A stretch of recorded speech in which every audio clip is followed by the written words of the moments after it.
আসসালামু আলাইকুম রহমতুল্লাহ।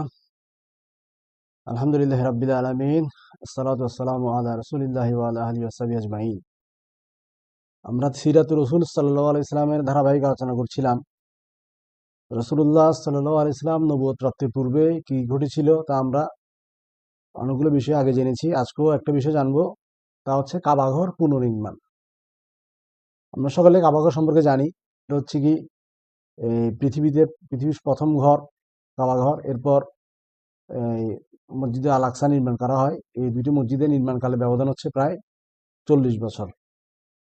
এখন রসুল্লাহ সাল্লাম নবুয়ত প্রাপ্তির 5 বছর পূর্বে, অর্থাৎ রসুল্লাহ সাল্লামের বয়স যখন 35 বছর, তখন এই কাবাঘর পুনর্নির্মাণ করা হয়। আগে থেকে নির্মাণ ছিল, এখন আবার পুনর্নির্মাণ করার কেন প্রয়োজন পড়ছে? দেখা যাচ্ছে বিভিন্ন পাহাড়ি ঢল প্লাবনের কারণে কাবাঘরের দেওয়ালগুলো ভেঙে যাওয়ার উপক্রম হয়েছে, কিছু দেওয়াল একটু ভেঙে গেছে। এটা একটা কারণ। আর আরেকটা কারণ হচ্ছে কি, কাবাঘরের কোনো ছাদ ছিল না। ছাদ না থাকার কারণে একটা গোত্রের একটা চোর কাবাঘর থেকে কিছু মূল্যবান রত্ন চুরি করে নিয়ে যায়। তো ওরা মোটামুটি খোঁজ খবর করে ওই চোরকে ধরছিল। তো তারা চিন্তা ভাবনা করলো, দেখো একবার যখন চুরি হয়ে গেছে, সামনে আবার চুরি হতে পারে। এই জন্য নিরাপত্তার জন্য কাবাঘর পুনর্নির্মাণ করা তারা উদ্যোগ নেয় মক্কাবাসীগণ। এই কাবাঘর কুরাইশ বংশের দায়িত্ব ছিল। এখন এই কাবাঘর যে নির্মাণ করা শুরু করবে, এখন কিভাবে তারা শুরু করবে? বড় কাবাঘর ভাঙবে, এটা তো একটা বড় একটা পাপের বিষয়, তাই না? একটা ভয়ের বিষয়। কাবাঘর ভাঙা শুরু করবে কিভাবে? তো যারা মোটামুটি যখন থেকে তারা কাবাঘর ভাঙার জন্য মন স্থির করে, তো তখন থেকে দেখা গেল এরা এরা কি করছে, ঠিক করে ফেলছে। কে কাবাঘর কোন দেওয়ালটা ভাঙবে, কে কোন অংশ ভাঙবে, কে কোন দেওয়ালটা নির্মাণ করবে, কে ছাদ নির্মাণ করবে, কোন গোত্রের কি গাছ, তা সব তারা বন্টন করে ফেলছে। প্রত্যেক গোত্রে কি করছে, শ্রমিক নিয়োগ করছে। এখন তারা যখন কাজ করতে যাবে, গিয়ে দেখলো যে একটা সাপ প্রতিদিন ওই কাবাঘর ভিতর বের হয়ে এসে এই কাবাঘরের দেওয়ালে বসে থাকে। এটা খুব ভয়ঙ্কর একটা সাপ, ফোনা তুলে থাকতো, কেউ কাছে গেলে ফুস করতো, এবং তার লেজ এবং মুখ সে দুইটাকে এক জায়গায় রাখতো। এত ভয়ঙ্কর সাপটা ছিল। এখন তারা পড়ে গেছে টেনশনে, কি করবে। তো মক্কাবাসীরা ঠিক করছিল তখন এই রোমের একটা জাহাজ, এই জেদ্দা জেদ্দা ইয়া যেটা আছে, জেদ্দা এই বন্দর, সমুদ্র বন্দর, ওখানে এসে ভিড়ছিল। জাহাজটা মোটামুটি নষ্ট হয়ে গেছে, ধ্বংস হয়ে গেছে, ওখানেই পড়েছিল। তো তারা ঠিক করছে ওই কাঠগুলো কিনে এনে তারা কাবাঘরটা তারা পুনর্নির্মাণ করবে, ওর মেরামতের কাজে ইউজ করবে। তো তারা একজন মিশরীয়কে ঠিক করছে, কিবতী, যে হচ্ছে মিশরীয়, হচ্ছে আর কি মিস্ত্রি আর কি, পুরো কাবাঘরটা নির্মাণের জন্য কাজ করবে। তো ও কি করে, ওই মিশরি কি করে, প্রতিদিন তার সরঞ্জাম সব ঠিকঠাক করে, কাজ করবে, সব রেডি করে রেখে যায়। সাপ পেরে সবগুলো কি করে দেয়, বন্ডল করে দেয়। তারা দেখতেছে কোনোভাবে সাপটাকে দৌড়ানো যাচ্ছে না, কিছু করতে পারতেছে না। একদিন হঠাৎ দেখছে সাপটাকে একটা পাখি এসে ছোঁ মেরে নিয়ে চলে গেছে। একটা পাখি এসে সাপটাকে নিয়ে চলে গেছে। তো মক্কাবাসীরা বললো যে আমরা যে কাবাঘর পুনর্নির্মাণ করতে যাচ্ছি, আল্লাহ সুবহানাহু ওয়া তাআলা আমাদের এই কাজে সন্তুষ্ট, নয়তো সাপটা এইভাবে তো চলে যেত না, একটা পাখি নিয়ে উড়ে যেত না। এবার হচ্ছে এখন কাবাঘর ভাঙবে। এখন কে ভাঙবে? সবাই ভয় পাচ্ছে। কাবাঘর ভাঙা তো একটা বড় একটা কি না কি হয়ে যায় এবার। তো মুগির ইবনে শোবা উনি বলছে আমি সবার আগে ভাঙবো। উনি সবার আগে কি করছে, কাবাঘর ভাঙা শুরু করছে। প্রথম দিন কিছু ভাঙছে উনি, ওদিন কেউ আর হাত লাগায়নি। বলছি দেখি মুগিরের কি হয়, ও তো কাবাঘর ভাঙছে, দেখি ওর কি হয় আগে, তারপর আমরা ভাঙবো। তারপর দিন গিয়ে দেখতেছে না, মুগিরের কিছুই হয়নি। এবার এরা ওরা তাহলে তার হচ্ছে কি, আমাদের কিছু হবে না, সবাই কাবাঘর ভাঙা শুরু করছে। তো ভাঙতে ভাঙতে ভাঙতে ভাঙতে এই ইব্রাহিম আলাইহিস সালামের যে যেটা ছিল, ভিত্তি ও ভিত্তি পর্যন্ত গিয়ে এরা থেমে গেছে, আর ভাঙে নেই আর। এবার তারা পুনর্নির্মাণ শুরু করছে। ইব্রাহিম আলাইহিস সালাম কাবাঘর নির্মাণ করছে না, তো উনি যে বংশ নির্মাণ করছে আর কি, উনি যে ভিত্তি বস্তু স্থাপন করছে আর কি, ওইটা পরে কেউ হাত দেয় না আর। ওইটাই ছিল, এখনো আছে, ওইটা এখনো আছে। হ্যাঁ। তো এখন এইবার কাবাঘর নির্মাণ হয়ে গেল, ছাদটা নির্মাণ হয়ে গেল। ও আচ্ছা, এর মধ্যে একটা ঘটনা হচ্ছে কি, এদের মধ্যে একজন প্রবীণ একজন ব্যক্তিও ঘোষণা দিয়েছে এরকম, মক্কাবাসী, তোমরা কাবাঘর নির্মাণে তোমরা তোমাদের হালাল উপার্জনগুলো ব্যবহার করো।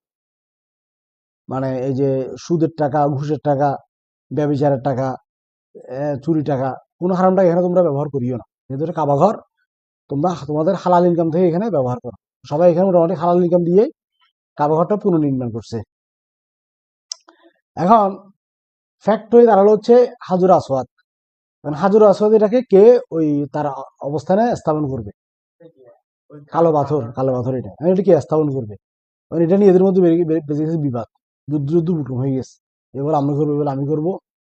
এজন্য একজন প্রবীণ একজন মুরব্বী ও পরামর্শ দিয়েছে এরকম, আগামী দিন সকালে সবার আগে যে কাবা ঘরে প্রবেশ করবে, সে যে সিদ্ধান্ত দিবে আমরা সেই সিদ্ধান্ত মেনে নিব। তো এখন এর মধ্যে আরেকটা ঘটনা ঘটে যে কাবা ঘর নির্মাণ করার সময় তো সবাই তো পাথর বহন করতেছিল, পাথর পাথর বহন করতেছিল না। তো তখন এদের মধ্যে উলঙ্গ হওয়ার কোনো ফ্যাক্টর ছিল না। ওরা কি করতো, অনেক কাঁধের উপর মাথার উপর কষ্ট কম হয়, এটা কাপড় লুঙ্গি খুলে উলঙ্গ হয়ে ইয়াটা ওই লুঙ্গিটা কাঁধে দিয়ে পাথর বহন করতো, বা লুঙ্গিটা দিয়ে পাথরটা বহন করতো। রসুলের চাচা আব্বাস রাদিয়াল্লাহু আনহু, না রাসূল হাসান বলে যে তুমিও লুঙ্গিটা খুলে এটা বহন করো, পাথর বহন করো, তোমার সুবিধা সুবিধা হবে। হ্যাঁ, ছোট ছোট ছোট, উনি তো 35 বছর বয়স। তো উনি কি হয়েছে, উনি লুঙ্গি খুলছে আর উনি হঠাৎ বেহুশ হয়ে গেছে। মানে উনি লুঙ্গি খুলে খোলা অবস্থায় উনি থাকতে পারে নাই, উনি বেহুশ হয়ে গেছে। মানে আল্লাহ আল্লাহ সুবহানাহু ওয়া তাআলা তাকে কোনো ধরনের পাপ, মানে মন না জানতেও কোনো পাপ, যে লুঙ্গি হয়ে যাওয়া এটা একটা বাজে একটা অশ্লীলতা না, এটা একটা এই ধরনের কাজ থেকে ওনাকে যদি বিরত রাখছে। আল্লাহ সুবহানাহু তার নবীকে এভাবে সেভ করছে, উনি বেহুশ হয়ে গেছিল, মানে উনি উলঙ্গ হতে পারে নাই। তখন রাসূলুল্লাহ সাল্লাল্লাহু আলাইহি ওয়াসাল্লাম যখন ছোট ছিল, উনি একবার ঠিক করলো যে অমুক জায়গায় একটা বিয়ে হচ্ছে, হ্যাঁ বিয়েতে যাবে। তো বিয়েতে গেছে, বিয়েতে এখানে বাজনা বাজতেছিল। তো বিয়েতে গেছে, বিয়েতে গিয়ে উনি ঘুমিয়ে গেছে, ওঘোর ঘুম। যতক্ষণ পর্যন্ত বাজনা চলছে ততক্ষণ পর্যন্ত উনি পুরো ওঘোর ঘুমের মধ্যে ছিল। মানে আল্লাহ সুবহানাহু ওয়া তাআলা তার নবীকে গান শোনা থেকে কি করছে, হেফাজত করছে। মানে উনি উনি গেছে কিন্তু আল্লাহ তো ওনাকে শুনতে দেয়নি। আল্লাহ সুবহানাহু ওয়া তাআলা নবীকে ভেবে সেভ করছে, মানে জাহেলি যুগেও উনি ইয়ে হয়েছে। তো এখন যখন এবার হাজর আসওয়াদকে স্থাপন করবে, কালো পাথরকে স্থাপন করবে, এটা নিয়ে হয়ে গেছে এখন দ্বন্দ্ব। তো তখন এই একজন প্রবীণ উনি বললো যে সবার আগে কাবা ঘরে প্রবেশ করবে সে যে সিদ্ধান্ত দিবে আমরা সেই সিদ্ধান্ত মেনে নিব। তো তখন এবার এই দেখলো পরের দিন সকালবেলা সবার আগে রাসূলুল্লাহ সাল্লাল্লাহু আলাইহি ওয়াসাল্লাম কাবা ঘরে প্রবেশ করছে। সবাই যখন তাকে দিচ্ছে বলতো মার হাবা মার হাবা, এটা হচ্ছে আলামিন। আল্লাহ রাসূল সবাই আলামিন বলে রাখতো, বিশ্বাসী আমানতদার, মানে ওকে সবাই খুব পছন্দ করতো পূর্বে। ঠিক আছে, এর আরো কিছু কারণ আছে। একটা হচ্ছে এই হিলফুল ফুজুল, নাম শুনছো না? হিলফুল ফুজুল তোমার ধর্ম বিরোধী শুনছো মনে হয়। হিলফুল ফুজুল সংগঠন, এই সংগঠন হওয়ার মূল উদ্দেশ্য ছিল এরকম, একটা যুদ্ধ হয় ফিজার যুদ্ধ। ফিজার যুদ্ধ হচ্ছে কি, এক গোত্রের সাথে আর গোত্রের, মক্কার এক গোত্রের সাথে এক গোত্রের যুদ্ধ লেগে যায়। এই যুদ্ধ লেগে যাওয়ার কারণে তো তখন অনেক হানাহানি, অনেকবার হতাহত হয়। তো এখন এবার তখন তারা তরুণ, রাসূল সাল্লাল্লাহু আলাইহি ওয়াসাল্লাম তরুণ যারা ছিল ওদেরকে নিয়ে একটা এক সংঘবদ্ধ একটা একটা ইয়া গঠন করে, সংগঠনের মতো আর কি, হিলফুল ফুজুল। তো সবাই এখানে সিদ্ধান্ত নেয় যে এখানে কেউ আজ জুলুমের শিকার হবে না। কেউ যদি কারোর উপর জুলুম করে আমরা ওই জালেম গিয়ে আমরা ঠেকাবো, আমরা জালেম গিয়ে ঠেকাবো। তারপর এই যে মজলুম তার পক্ষে আমরা থাকবো, মানে কোনো অন্যায় আমরা হতে দিব না।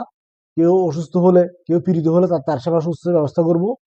তাহলে হিলফুল ফুজুল এখানে এটা, যদিও এটা নবুয়ত প্রাপ্তির পূর্বে, কিন্তু রাসূল সাল্লাল্লাহু আলাইহি ওয়াসাল্লাম নবুয়ত প্রাপ্তির পরও বলছে কেউ যদি এই হিলফুল ফুজুলের আবদার নিয়ে আমার নিকটে আসে আমি তাকে কখনো ফেলবো না। মানে হিলফুল ফুজুল যে নীতির উপর প্রতিষ্ঠা হয়েছিল, রাসূল সাল্লাল্লাহু আলাইহি ওয়াসাল্লাম নবুয়ত প্রাপ্তির পরেও ওই নীতির উপর কি ছিল, অটল ছিল। যেমন মনে করেন আমাদের এখানে যে ছাত্র আন্দোলন যেটা হয়েছে, ছাত্র আন্দোলন কিন্তু কেউ ওরা ক্ষমতার জন্য এই আন্দোলনটা করে নাই। ওরা জুলুম হচ্ছে, জুলুমের বিরুদ্ধে কি হচ্ছে, এরা প্রতিবাদ করছে, জুলুমটা যাতে বন্ধ হয়। ঠিক আছে, তো ওদের উদ্দেশ্য ছিল না যে ওরা রাষ্ট্র ক্ষমতা দখল করবে, রাষ্ট্র ক্ষমতা দখল করে এরা ক্ষমতা কি বলবে, এর উদ্দেশ্য কি কারো ছিল না। হয়তো পরবর্তীতে জুলুম এত বাড়া বাড়ছে, মানুষ বাধ্য হয়ে বলছে তুমি চলে যাও, আমরা অন্য অন্য কাউকে চাই, তোমাকে আমরা আর চাই না। তুমি এত জুলুম করে বলছো, তোমার তোমার তোমার দরকার নাই। কিন্তু কেউ বলে না ক্ষমতা আমাকে দিতে হবে, ছাত্ররা কেউ বলে না ক্ষমতা আমরা চাই, এটা বলে নাকি, বলছে তুমি চলে যাও, অন্য যে আসে বা অমুক আসুক, তো তুমি থাকিবে না। এখানে হিলফুল ফুজুর সঙ্গে এখানে একটা এই প্রেক্ষাপট আমরা দেখতে পাচ্ছি যে জুলুম হয়েছে, জুলুমের বিরুদ্ধে প্রতিবাদ করা হয়েছে। কেউ কিন্তু সরকারের বিরুদ্ধে অস্ত্র সহ প্রতিবাদ করে না, কেউ করছে, কেউ করে নাই। উল্টো সরকার তাদের উপর অস্ত্র নিয়ে হামলা করছে, ওরা শান্তিপূর্ণভাবে প্রতিবাদ করে গেছে জুলুমের বিরুদ্ধে। তাহলে হিলফুল ফুজুলের মাধ্যমে যে রাসূলুল্লাহ সাল্লাল্লাহু আলাইহি ওয়াসাল্লাম যে অন্যায়ের বিরুদ্ধে প্রতিবাদ করা যে একটা সিস্টেম করছিল, এটা কিন্তু এর বহিঃপ্রকাশ আমাদের এখানে আমরা দেখতে পাই। ঠিক আছে? তো রাসূলুল্লাহ সাল্লাল্লাহু আলাইহি ওয়াসাল্লাম কিন্তু এটা বাতিল করে নাই, মানে এই নবুয়তের পূর্ব পরেও এটা জারি রাখছে। মানে কেউ যদি জুলুম করে তুমি তার প্রতিবাদ তুমি করতে পারবে, তোমার মানে কোরআন সুন্নাহর নীতির উপর ভিত্তি করে, এর বাইরে আবার যাওয়া যাবে না। এখন ঠিক করা হইলো যে হাজর আসওয়াদ কে স্থাপন করবে, রাসূলুল্লাহ সাল্লাল্লাহু আলাইহি ওয়াসাল্লাম মানে সেই পরামর্শ উনি বললো একটা চাদর নিয়ে আসো, একটা চাদর নিয়ে আসা হলো। বললো এবার এই প্রত্যেকটা গোত্র থেকে একজন লেগে এসে চাদরের এক একটা কোণা ধরো। প্রত্যেকটা গোত্রে কি করলো, এক একটা কোণা ধরলো। এবার হাজর আসওয়াদকে কাপড়ের উপর, কাপড়টার উপর স্থাপন করা হলো। এবার সবাই মিলে ওই হাজর আসওয়াদটা কি করলো, তার যথাযথ স্থানে স্থাপন করলো। তাই রাসূলুল্লাহ সাল্লাল্লাহু আলাইহি ওয়াসাল্লাম মক্কাবাসীদের মধ্যে বিশাল একটা বিরোধ হচ্ছিল, বিরোধটা কি করে দিয়েছে, নিরসন করে দিয়েছে। আর সবাই এটা খুশি হয়েছে, আলামিন আমাদের মধ্যে বিশ্বস্ত, ওই হিলফুল ফুজুলের কারণে তাকে সবাই বিশ্বাসী নামে ডাকে। কিন্তু পরবর্তীতে যখন তিনি দাওয়াত দেন, তখন আর তারা কি আর দাওয়াত কবুল করে নাই। আমাদের ইনশাল্লাহ পরবর্তী থেকে আমাদের এই বিষয়বস্তুগুলো হবে কি, এই রাসূলুল্লাহ সাল্লাল্লাহু আলাইহি ওয়াসাল্লাম নবুয়ত প্রাপ্তির শুরু থেকে যা হয়েছিল ওগুলো সম্পর্কে আমরা জানবো। আর ইব্রাহিম আলাইহিস সালাম মক্কাবাসীর জন্য অনেক দোয়া করছে, বলছে রাব্বানা ওয়াবআস ফীহিম রাসূলান মিনহুম ইয়াতলু আলাইহিম আয়াতিকা। হে আমার প্রতিপালক, আপনি তাদের মধ্য হতে তাদের নিকট এক রসুল প্রেরণ করবেন, যিনি আপনার আয়াতসমূহ তাদের নিকট তেলাওয়াত করবেন। তাহলে হচ্ছে কি যে রাসূল সাল্লাল্লাহু আলাইহি ওয়াসাল্লাম সম্পর্কে দোয়া এটা করছে।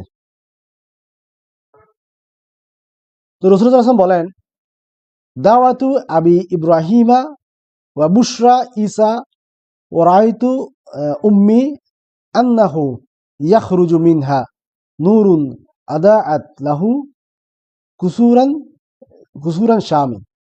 আমার মিশনের সূচনা আমার পিতা ইব্রাহিমের দোয়া, ইব্রাহিম দোয়া করছে। ঈসার সুসংবাদ, ঈসা আলাইহিস সুসংবাদ দিয়ে গেছে যে আমার পরে একজন আসবে যে তোমাদের সত্যের দিকে আহ্বান করবে, তোমরা তার কথা শুনবে। এবং আমার মা দেখেছিল আমার ভিতর থেকে এমন একটি আলো বের হচ্ছে যার ফলে শামের রাজপ্রাসাদ সমূহ আলোকিত হয়েছিল,